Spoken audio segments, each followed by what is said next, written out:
Hey y'all. I was thinking a lot this week about why we fuzzle out so quickly, right? We all get these grand ideas like, I'm gonna build a business. I'm gonna start my own business.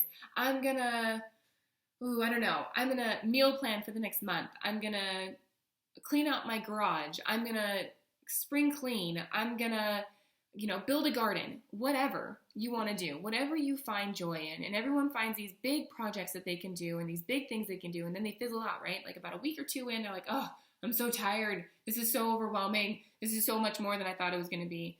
And I figured out, I firmly believe it's all in our mind. It's our mindset. Our mind is telling us that we can't do it because it's too hard. It's too much. It's overwhelming. It's, XYZ, whatever excuse you want to give yourself. It's not going to be what you thought it was going to be. You've already failed. All these things. And there's a few things that I have found that help contribute to that feeling, but mostly it's mindset. They are all come back to mindset. We all have that one person that tells us, oh, you can't do that. It looks good, but I don't think you're ever going to finish. What else do they say? They say a lot of things like, oh, yeah, that works for you, but not for me. Or, I don't know how you plan on finishing this. Can you afford this? What else? I've heard a lot of them. I'm not going to lie. My favorite but least favorite, the reason why it's my favorite is because it teaches me that I can overcome more than I think. And the reason why it's my least favorite is because it always comes from someone you love more than anything else. And they always say something along the lines of, man, I'm surprised you've lasted this long. Or, I don't think you can do this.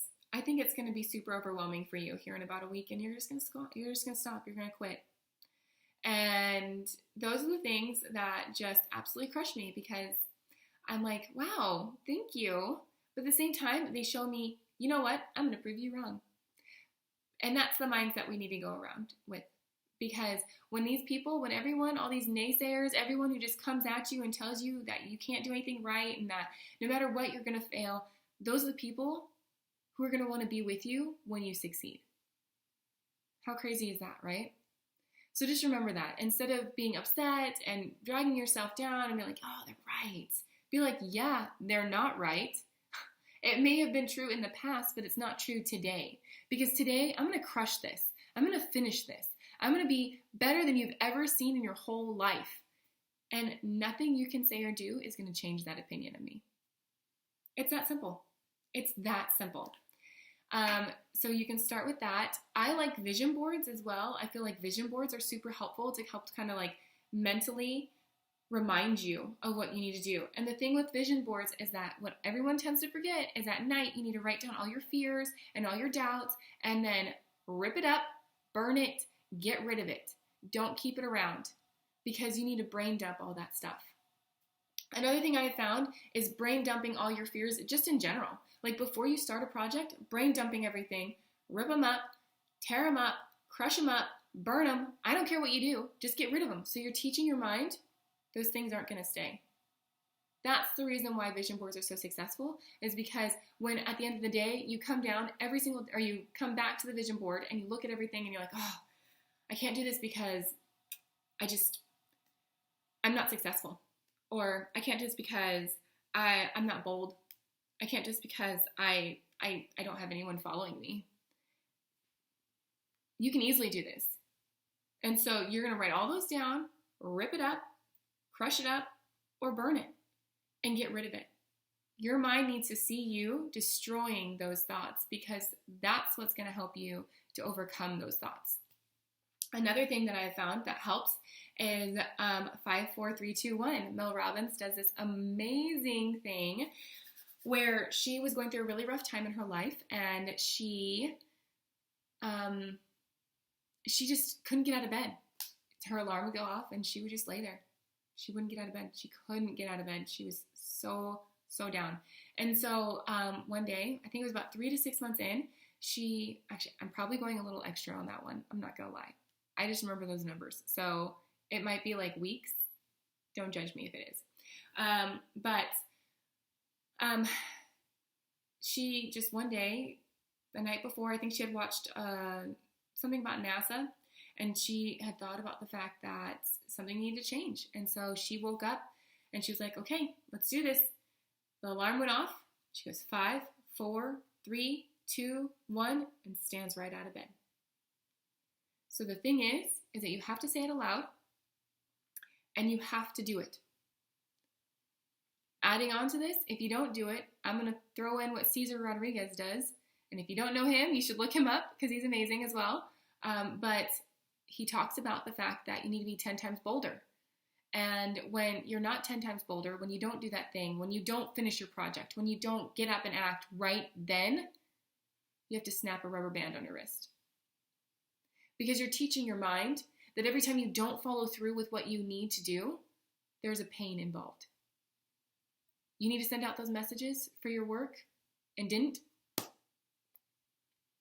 You need to follow up with a friend and didn't.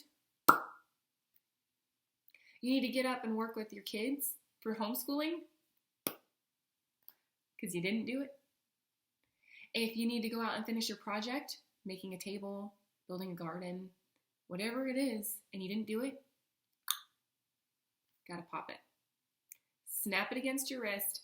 Create that pain, that physical pain, so your mind realizes that you can't keep doing that. You have to get up and do something. You don't want to snap that rubber band. You want to be better. You want to push harder. You want to overcome. You want to do what needs to happen so that your mind can teach you more, so that your body can do the right thing. It becomes muscle memory almost. Just like waking up with a baby. If you don't wake up, there's a physical pain involved. It's called you're going to get a headache because the crying will give you a headache. So you don't wake up, you get a headache. You learn to wake up with the baby better, right? Now that's probably bad reasoning. I've never done that. But I do know from like having to help my babies, I sleep train my babies. And so having to sleep train my babies, I do know that lots of crying, and I have lots of babies, so lots of crying creates lots of headaches. So, you can either help and teach your child, like as a toddler kind of thing, when they're crying over not having something, you can either help and teach that child, or you can just suffer through the pain over and over and over and over again. Which one are you going to choose? You're going to choose to overcome. You're going to choose to help. You're going to choose to do. You're going to choose action. You're not going to just sit back and wait for it anymore. And that's the thing. It's all in your mind. Train your mind to do what you need, and you'll stop fizzling out. You'll stop just avoiding all these things. You'll do what needs to get done because it needs to get done. And so I challenge you guys to take on some of these and to try them out. Make a vision board. Create a fears list or a dump tank and burn it or get rid of it somehow. Create or do 5, 4, 3, 2, 1 or do the rubber band. One of them. Pick one and let me know how it goes for you because these things are amazing. Just like positive affirmations. All of these things help you to become a better person. Choose something that's going to help you improve and do it today. I hope you guys have a good week. Hope you guys have a good week.